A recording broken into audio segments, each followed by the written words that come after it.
La Chine tient le Brésil en otage. Après que le président Bolsonaro a critiqué le PCC. La diplomatie des vaccins de la Chine est une terreur calculée.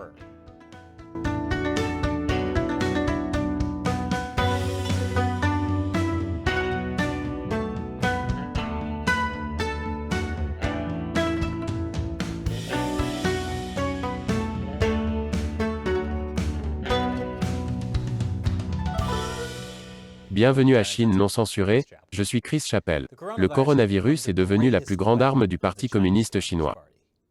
C'est l'une des raisons pour lesquelles je l'ai appelé le virus du PCC. Comme je l'ai mentionné dans l'épisode sorti il y a quelques jours. Il y a de plus en plus de preuves que la pandémie mondiale, qui a tué des millions de personnes dans le monde, se soit accidentellement échappée d'un laboratoire chinois. Le Parti communiste a passé les 6 premières semaines cruciales de l'épidémie à la couvrir. Ils ont utilisé ce temps pour accumuler des fournitures médicales. Et maintenant, le Parti communiste chinois utilise la diplomatie des vaccins pour menacer davantage le monde, en particulier en Amérique latine. L'efficacité des vaccins chinois n'est pas élevée. Surtout par rapport aux autres vaccins contre les coronavirus de première génération.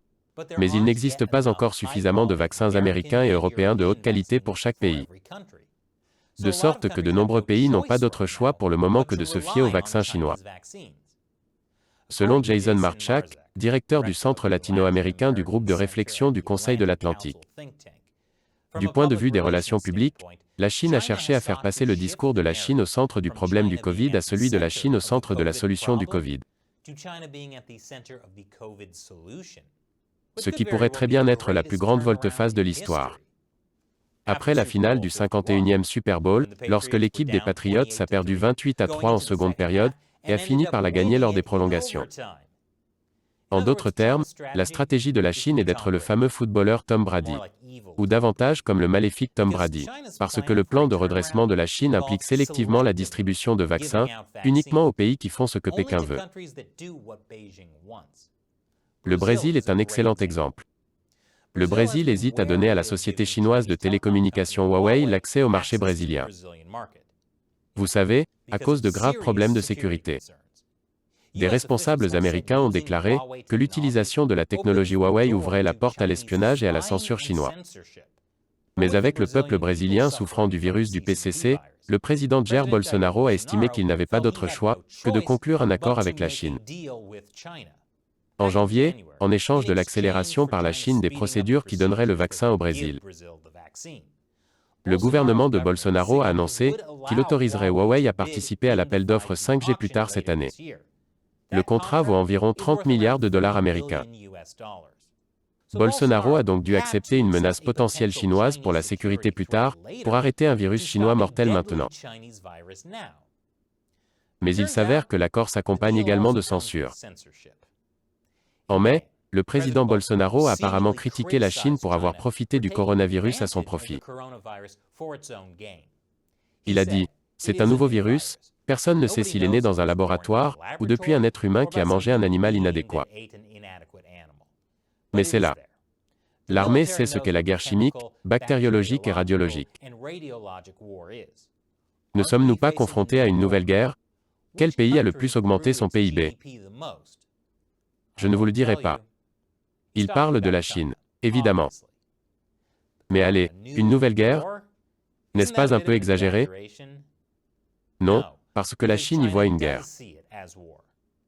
Peu de temps après les commentaires de Bolsonaro, la Chine a cessé d'envoyer des ingrédients vaccinaux au Brésil. Le Brésil utilise ces ingrédients pour fabriquer le vaccin final qu'il distribue à sa population. Mais avec la Chine coupant ces ingrédients, cela met le Brésil dans une situation dangereuse.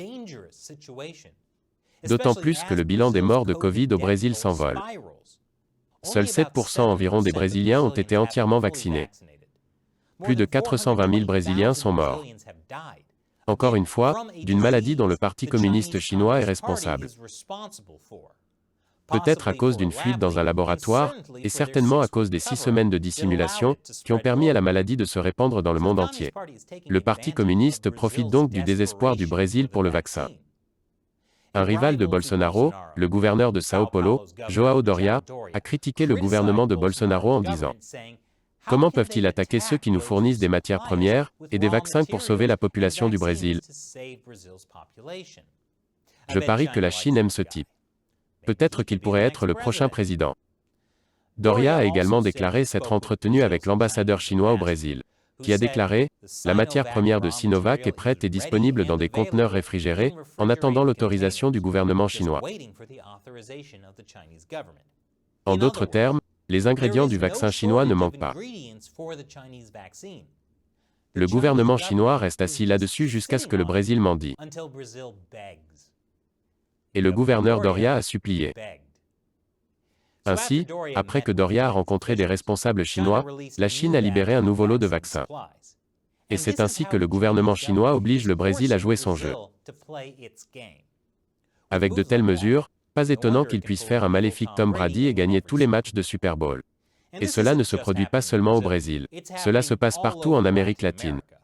Les responsables latino-américains disent que la Chine a poussé leur pays à rompre les liens avec Taïwan en échange de vaccins Covid-19 dont on a grandement besoin. Seule une poignée de pays dans le monde reconnaissent encore Taïwan en tant que pays. La Chine fait de gros efforts pour changer cela. Depuis 2017, 3 pays d'Amérique latine, Panama, la Dominique et le Salvador, ont rompu leurs liens avec Taïwan au profit de la Chine.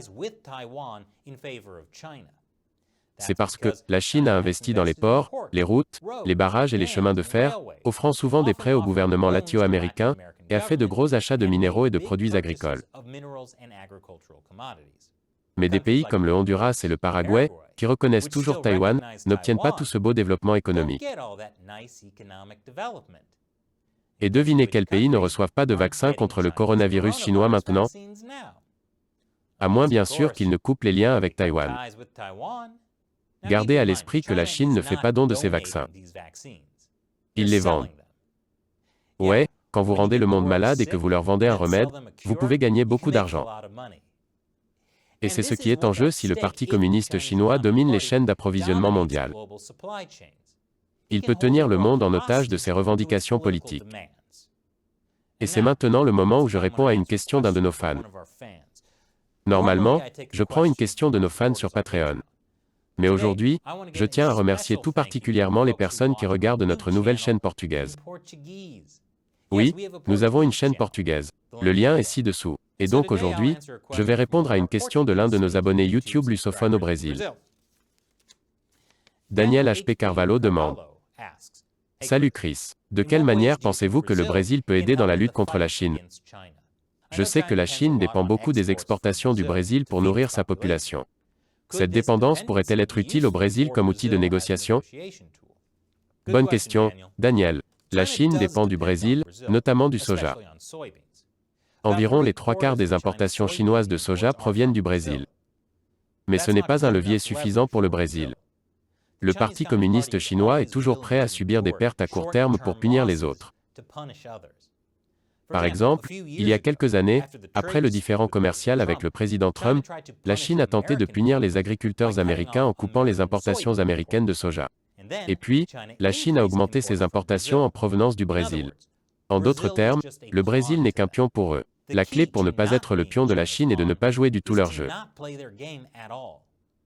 Le Brésil est un grand pays, et c'était génial avant de commencer à travailler avec le Parti communiste chinois. La clé pour le Brésil est de construire sa propre économie manufacturière, et de travailler avec des alliés de confiance, et de réduire progressivement sa dépendance à l'égard de la Chine à tous égards.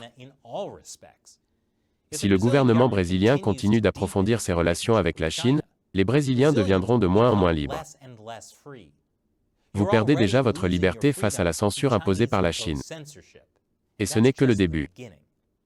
La meilleure façon d'aider les Brésiliens est donc de voter pour des politiciens qui vont tenir tête au Parti communiste chinois. Merci pour votre question, Daniel, et merci d'avoir regardé. Et s'il vous plaît, dites à tous ceux que vous connaissez qui parlent portugais de consulter notre nouvelle chaîne portugaise, gérée par mes collègues au Brésil. Le lien est ci-dessous. Je suis Chris Chappell. Merci d'avoir regardé Chine non censurée.